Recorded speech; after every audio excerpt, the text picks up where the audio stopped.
এখন থাকছে নায়ক রিয়াজের আরও একটি কলঙ্কময় অধ্যায়ের গল্প, যেটা জানলে আপনিও বলতে বাধ্য হবেন রিয়াজ আসলেই ছোট মনের একজন নায়ক। চলুন তাহলে মূল ঘটনা খুলেই বলা যাক।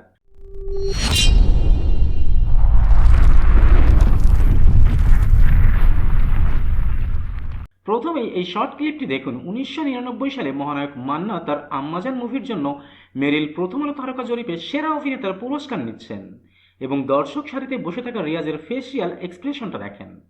তাহলে আপনি অনায়াসেই বুঝতে পারবেন সে কত বড় ছোট মনের অধিকারী একজন নায়ক। এবার আসি মূল গল্পে।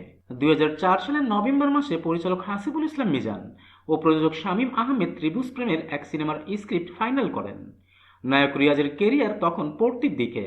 2004 সালে রিয়াজের মোট 7টি সিনেমা মুক্তি পায়, যার মধ্যে শাহিন সুমনের নষ্ট বাদে কোনো সিনেমায় লাভের মুখ দেখে নাই।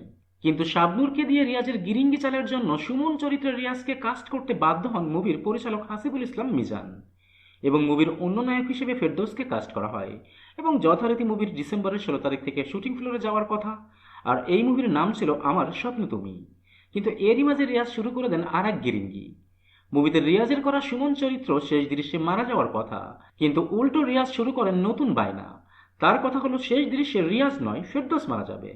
তখনই পরিচালক মিজান পড়েন মহা বিপদে। কেননা 2004 সালে ফেরদৌস শাবনূর জুটির যত প্রেম তত জ্বালা, সবার উপরে প্রেম ও বউ শাশুড়ির যুদ্ধ, প্রত্যেকটা মুভি ছিল সুপারহিট।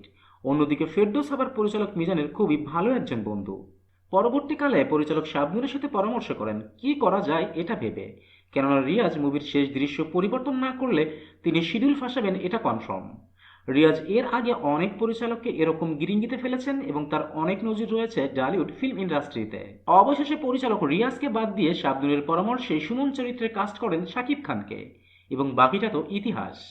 শাকিব খানের আজকের এই অবস্থানের পিছনের মূল ভিত্তিটা কোনো না কোনোভাবে আমার স্বপ্ন তুমির মাঝেই লুকিয়ে ছিল।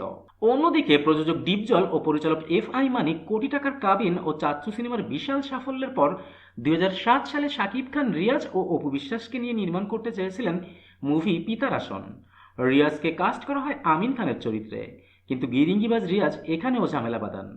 রিয়াজ পরিচালক এফ.আই. মানিককে বলেন তাকে শাকিব খানের সেলিম চরিত্রটি দেওয়ার জন্য, এবং শাকিব খানকে আমিন খানের দুলাল চরিত্রটি দেওয়ার জন্য।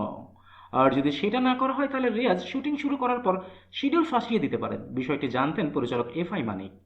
এই জন্য পরিচালক মানিক ও ডিপজল এই মুভি থেকে রিয়াজকেই বাদ দিয়ে দেন, এবং তার পরিবর্তে নায়ক হিসেবে আসে আমিন খান দুলাল চরিত্রে, এবং পিতার আসন হয়ে যায় বছরের সেরা ব্লকবাস্টার সিনেমা। নায়ক রিয়াজের এই বিষয়ে পরিচালক মানিক বলেন রিয়াজ তার এই ছোট মনের চরিত্রের জন্য তার কেরিয়ারটাকে নিজ হাতেই তিনি ধ্বংস করেছেন।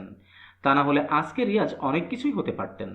আর আপনারই বা কি মনে হয় রিয়াজের এই চরিত্রের জন্য রিয়াজ কি অনেকখানি পিছনে পড়ে গেছেন? That's it for today. আবারও দেখা হবে নতুন কোনো ভিডিওতে, নতুন কোনো মুভির নতুন কোনো গসিপ নিয়ে। Till then tata and bye bye. আর হ্যাঁ, please subscribe, comments and share করতে ভুলবেন না কিন্তু।